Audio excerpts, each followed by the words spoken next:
Salam dostlarım. Necəsiz? Görüntün keçsin. Bu nədir? Bu nə sözdür? Abone ol.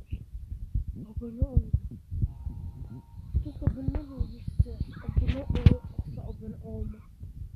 İster bakalım baksanız. Bu nədir? Olur. Yanıyorum tez.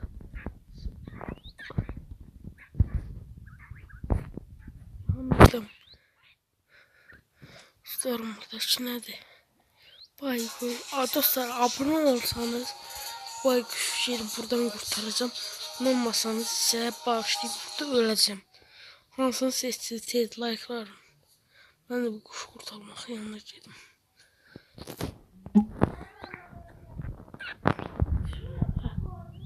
Çıkarttım dostlarım kanalıma abone olsanız güzel olur. Bakın bundan çok leylim. Dostlarım abone olma. Sizin için özümü öldürürüm. Abone ol, like atın. Görüşürüz. Sizin için yorum da yazın ha. Ay yanına bak.